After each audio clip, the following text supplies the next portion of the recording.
Hello and good afternoon, all of you. I welcome you all to the Alpha Academy. And today we are beginning with a new series, and that series name is the SDGs. That means the Sustainable Development Goals. We shall discuss in this series about the all the 17 Sustainable Development Goals one by one, and India's journey towards that particular Sustainable Development Goal that we will refer to as SDGs. So let's quickly begin, and I welcome you all to the new series. I hope you would like it, and I would request your feedback and suggestion so that we can improve and make good content for you. तो just quickly we'll see what is SDGs. तो ऐसे जब होता है ना, to try to remember the definition, official definitions of the countries or the particular organization, है ना, किसी जैसे जनरल असेंबली या कोई भी बड़ा थिंक टैंक है, उसने अगर कोई डेफिनेशन दी है तो ट्राई टू रिमेंबर इट. तो here will see definition given by the General Assembly. Okay, and they were adopted in 2015. Before that there was MDGs, Millennium Development Goals. Only difference between Millennium Development Goals and Sustainable Development Goals are that the Millennium Development Goals are for the only developing countries. ये सब developing countries के लिए थे. But जो SDGs हैं, Sustainable Development Goals जो हैं वो for all हैं. ठीक है, तो it was introduced in 2015 and the General Assembly adopted the 2030 agenda. भी ये 15 साल के लिए हैं. वो जो MDGs थे वो 2000 से 2015 तक थे. ये 2015 से 30 तक हैं. तो agenda for sustainable development goal that include 17 sustainable development goal. कितने सस्टेनेबल डेवलपमेंट गोल्स हैं? 17. And their idea is to build on the principle of living no one behind. किसी को कोई छूट ना जाए भाई डेवलपमेंट से. जो डेवलपमेंट हो रहा है वर्ल्ड में वो हर किसी तक पहुँचे. यही सस्टेनेबल डेवलपमेंट गोल का आइडिया है. The new agenda emphasises a holistic approach to achieving the development for all. तो अब वेरियस एस्पेक्ट्स होते हैं लाइफ के जिसको इम्प्रूव करना होता है. Health, environment, economic situation, financial situation. तो हर चीज़ का ध्यान रखते हुए 17 सस्टेनेबल डेवलपमेंट गोल बनाए और उन हर पे वर्क किया जाएगा ताकि जो डेवलपमेंट है around the world that is reached to every nook and corner of the world. तो today we are discussing just about SDG 3, नंबर 3, and that is ensure healthy lives and promote well-being for all at all ages. सभी को निरोग रखना, यही इस SDG का idea है. Now we'll just quickly see the various definitions, okay, and India's performance on that particular health indicator and जो target है SDG के अंदर वो देखेंगे. तो maternal mortality rate. Maternal mortality rate वो रेट होता है कि 1 लाख लाइव बर्थ्स पे कितनी माँओं की मृत्यु हो जाती है बच्चे के जन्म के दौरान. That is it is number of maternal deaths during a given time period per 1 lakh live births. India's performance is national MMR is very very high. It is 103. It means that for 1 lakh live child belong 103 mothers died, and that is a pathetic situation. You know, it should put all of us at shame. That means 103 children lose their mother at the very beginning of their birth, and that is so sad. So Kerala has the lowest MMR, that is 30. Highest is in Assam, Uttar Pradesh and Madhya Pradesh. Target क्या है? Target है कि reduce the global maternal mortality rate. ठीक है, Indian नहीं, SDG का जो target है global maternal mortality rate to less than 70 per 1 lakh live births. So that is the amount of sacrifice all our mothers put. They put they risk their lives to give us birth. So always remember to respect and love them. ठीक है. Second is new natal mortality rate. New natal mortality rate का मतलब वो होता है कि मान लिया 1000 बच्चों का जन्म हुआ, लाइव बर्थ, देखो 2 टाइप के बर्थ होते हैं, एक होता है स्टिल बर्थ, एक होता है लाइव बर्थ। स्टिल बर्थ ऐसा बच्चा होता है जो कि मृत जिसकी मृत जो मतलब जन्मता ही मतलब उसकी डेथ हो जाती है। वो जो है स्टिल बॉर्न होता है, वो लाइव नहीं होता है, कि एक मृत बच्चे का जन्म होता है उसमें। ठीक है, दैट वुड बी गुड, मतलब to put in words that is not good, but that to put in words, जिस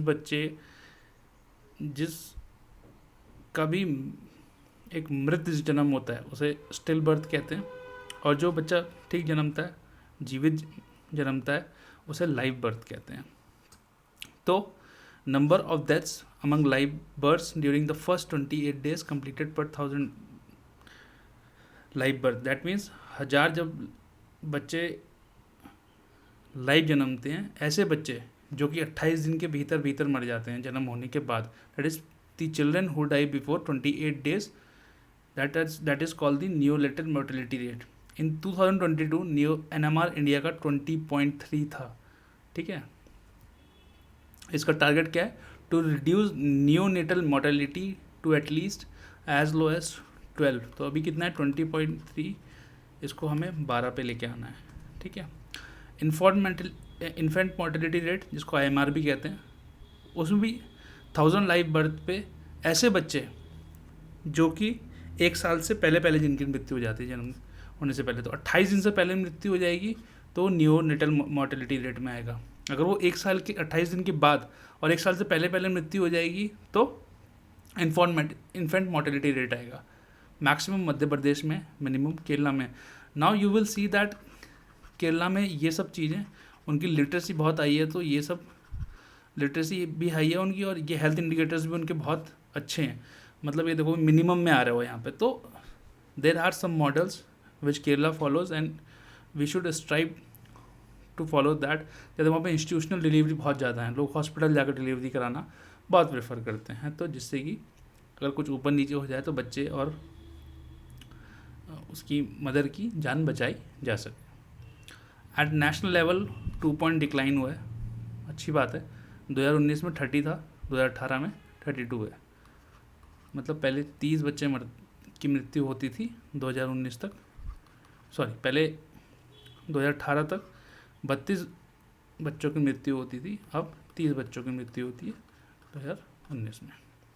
अंडर 5 मोर्टेलिटी रेट में 1% का डिक्लाइन है। 2018 में 36 थी, 2019 में 35 है। तो अच्छी बात है यार, इंप्रूवमेंट हो रही है, कम ही सही लेकिन इंप्रूवमेंट तो हो रही है ना। तो और इसका टारगेट क्या है? Under 5 mortality to at least as low as 25। ठीक है, 25 पे लाना है उसको।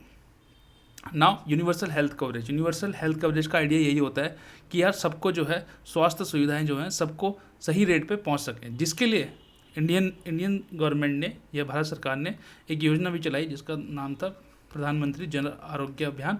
उसके अंदर एक कंपोनेंट है that is called Ayushman Bharat. उसी से वो यूनिवर्सल हेल्थ कवरेज को अचीव करने की कोशिश कर रहे हैं। एक डाटा ये बताता है कि जो आदमी अगर 100 रुपये कमाता है तो उसमें से जो 13 रुपये है वो उसकी हेल्थ पे खर्च होता है पर मंथ। ठीक है, ये कॉस्ट जो है बहुत हाई है अभी भी। 10 यूनिवर्सल हेल्थ कवरेज का मतलब क्या होता है? It means that all individuals and communities receive the health services they need without suffering financial hardships, है ना। और ऑफ कोर्स इसका जो टारगेट है वो है अचीव यूनिवर्सल हेल्थ कवरेज, कि सबको स्वास्थ्य सुविधाएं सही मूल्य पर सब तक पहुंचाई जा सकें। ठीक है, according to the in fact India का जो इम्यूनाइजेशन प्रोग्राम है, इसको इंद्रधनुष प्रोग्राम भी बोलते हैं, वो बहुत रॉक सॉलिड है यार बॉस, है ना। आप एग्जाम्पल्स में लिख सकते हैं उसको, उसने बहुत अच्छा काम किया है। In fact according to routine immunization programme dashboard health management information system during April 2019 and March 2020 91% children in India in the age group of 9 to 11 months were fully immunized. कितनी अच्छी बात है, 91% बच्चे हमारे फुल्ली इम्यूनाइज्ड हो गए हैं। तो this is the kind of work we should be doing, this is the areas we should be focusing on. Now second is health work force. देखो, जब हेल्थ स्वास्थ्य सुविधाएं देनी है तो उनको इम्प्लीमेंट करने के लिए doctors, nurses, paramedics, administrative staff, हर चीज़ की ज़रूरत पड़ती है। उसको आपको एक इकोसिस्टम, एक सिस्टम क्रिएट करना पड़ता है जिससे कि आप स्वास्थ्य सुविधाओं को बेहतर बना सकें। 8 state have achieve the target, ठीक है, एंड जो भी टारगेट था, और केरला उसमें लीडर है ऑफकोर्स, और यूनियन टेरिटरी में दिल्ली है। इसका जो टारगेट था वो यही था कि development, training and retention of the health workforce in developing countries, ज़्यादा से ज़्यादा हेल्थ वर्कर्स को प्रमोट किया जाए, उन्हें लाया जाए और उन्हें रिटेन भी किया जाए, क्योंकि बहुत लोग छोड़ देते हैं। Now another one is epidemics, neglected tropical diseases and communicable diseases. इसमें क्या है, HIV incidence per 1,000 uninfected population estimated to have declined from 0.07% to 0.05 in, sorry percentage नहीं, एब्सोल्यूट ही है, मतलब 1000 लोगों पे अनइन्फेक्टेड जो हैं उस पर 0, एक आदमी भी ढंग से मतलब पूरा नहीं है जो इन्फेक्टेड हो, ठीक है। वो पहले 0.07 था, 0.05 आ गया, तो ये बहुत अच्छी बात है। देखो कितना मतलब ज़्यादा, हम जब आप छोटे रहे होंगे या मैं भी छोटा था, तो कितना ज़्यादा एड्स के लिए, एड्स जागरूकता अभियान चलता था। एड्स के लिए बहुत सारी जो उससे टैबू रिलेटेड थे कि भाई इसके साथ खाना खा लोगे तो आपको एड्स हो जाएगा। फिर अमिताभ बच्चन जी का एक ऐड आता था जिसमें वो दिखाते थे कि नहीं देखो, मैं एक एड्स के वाले बच्चे, जिसे एड्स इन्फेक्टेड एक कोई पर्सन है, उसके साथ मैं खाना खा रहा हूँ and I am not having AIDS. तो बहुत सारी उसके अराउंड टैबूज़ को हटाया गया, लोगों को जागरूक बनाया गया, अवेयरनेस बनाई गई। उसी के चलते आज ये 0.07 से 0.05 आ चुका है। ग्लोबल आइडिया यही है कि to end the epidemics of AIDS, खत्म ही करना है, मतलब जीरो कर देना है zero. Tuberculosis, malaria and TDs, that is neglected tropical diseases, and combat hepatitis, waterborne diseases and other communicable diseases. NCD क्या होता है, जो निगलेक्टेड ट्रॉपिकल डिजीज उसमें आता है। जैसे आज देखो डायबिटीज़, हर आदमी बोलता है ना, हर आदमी को डायबिटीज़ है, हाइपरटेंशन है, भाई गॉड ग्रेस H, ये मतलब दो चीज़ें, डायबिटीज़ और because of our sedentary lifestyle and this stress level, हमें BP वगैरह होना बड़ा नॉर्मल हो गया। कैंसर हो गया, तो कैंसर एक नई बीमारी आ गई, ओरल, ब्रेस्ट, सर्वाइकल, ठीक है, इतने सारे कैंसर्स, डिफरेंट टाइप के कैंसर आ चुके हैं, तो ये सब NCDs में आ सकते हैं। तो NCD का जो total death in country was 61.8% in 2016 as compared to 37.9% in 1990 as per Indian Council of Medical Research report। हम नहीं कह रहे हैं, ये कह रहे हैं कि 37.9% लोगों जो डेथ, अगर मतलब 100 लोग मरते थे तो उसमें से 39.7 लोगों की मृत्यु NCDs से होती थी। लेकिन अब वही जो आंकड़ा है वो 61.8% पे पहुंच गया। That means we should improve our health. In fact, we should be working more on our health, lessening our stress levels, be happy, keep smiling, और काम करते रहो यार, चल रहो, है ना, और अपनी हेल्थ का ख्याल रखो ताकि आपको ये NCDs ना हो। इसका जो टारगेट था, to reduce by 1/3 premature mortality from non communicable diseases. Premature mortality का मतलब ये होता है कि आप एक बोलते हैं ना कि हिंदी में कैसे बोलेंगे उसको, कि जैसे अगर अकाल मृत्यु जिसको बोलते हैं हम, कि यार वो समय से पहले कोई व्यक्ति 50, 55, 60 साल में मर जाए तो कहते हैं ना कि यार देखो समय से पहले चला गया, तो that is pre mature mortality. Pollution एक बहुत बड़ा कॉज हो गया है आजकल डेथ का। क्यों? क्योंकि उसमें कंटेमिनेंट्स वो इंट्रोड्यूस करता है इन्वायरमेंट में, which has adverse effect on our body and in fact bad effect on our body. Thus over 1,20,000 people died in 2020 as a result of air pollution as per Greenpeace। देखो हम कुछ नहीं कहते हैं, हम आपके लिए रिपोर्ट से डेटा लेके आते हैं और जो डेटा कहता है हम आपको वो बताते हैं। It is your discussion to decide that this is right और दिस इज़ नॉट। बट ये तो फैक्ट है यार, फैक्ट कैसे गलत हो सकता है। तो 1.5 लाख लोग एयर पोल्यूशन की वजह से ही मर गए। वाटर कंटेमिनेशन, जैसे आर्सेनिक कंटेमिनेशन बहुत ज़्यादा डोमिनेंट है इंडिया में, और फ्लोराइड कंटेमिनेशन बहुत ज़्यादा डोमिनेटेड, जिससे कि वाटर जो है नॉन ड्रिंकेबल बन जाता है। Thus the target was to substantially reduce the number of deaths and illness from hazardous chemicals and air and water pollution and contamination. और इसमें जो है जब तक जनता जागरूक नहीं बनेगी तब तक कुछ नहीं हो सकता। आपको जागरूक बनना पड़ेगा तभी पॉल्यूशन कम होगा। तो आप लोग जागरूक बनिए और पॉल्यूशन कम करिए ताकि क्लाइमेट चेंज कम हो, हमारी बॉडी पे कम इफेक्ट पड़े और हम एक हेल्दी लाइफस्टाइल जी सकें। एक क्विक एनालिसिस कर लेते हैं। इंडिया ने बहुत सारे स्टेप्स लिए, जैसे पीएम पोषण योजना। पोषण योजना कुछ नहीं है, मिड डे मील स्कीम को रिप्लेस करके अब पोषण योजना कर दी गई है। Ayushman Bharat, as you all know, Janani Suraksha Yojana जो मदर्स के लिए है, मिशन परिवार विकास जिसमें फैमिली प्लानिंग बताई जाती है, and various other programs are always also there are n number of programs to improve the health indicators and its performance for now for a quite some time।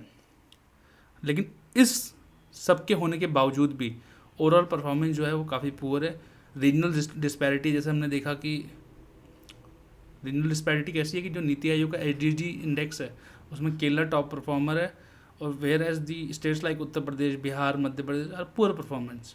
तो क्या है कि मतलब केरला जो है अच्छा परफॉर्म कर रहा है, उत्तर प्रदेश, बिहार, मध्य प्रदेश जो है उतना अच्छा परफॉर्म नहीं कर पा रहे हैं। तो इन सब, और योजनाएं तो लेकिन हर जगह हैं, योजनाओं के हर जगह होने के बावजूद एक रीजनल डिस्पैरिटी है। तो will just give you a concluding remark, it's a long way to achieve SDG 3 targets even as the ascent to the 2030 summit seems to very steep, but concerted effort of government and private players, जब दोनों work करेंगे आपस में sink में तभी वो ये achieve किया जा सकता है। And of course we will be working on a tight steel rope. तो I think that will be all and we shall come with another sustainable development goal in very quick time. Thank you all for watching. Take care, keep smiling and be healthy.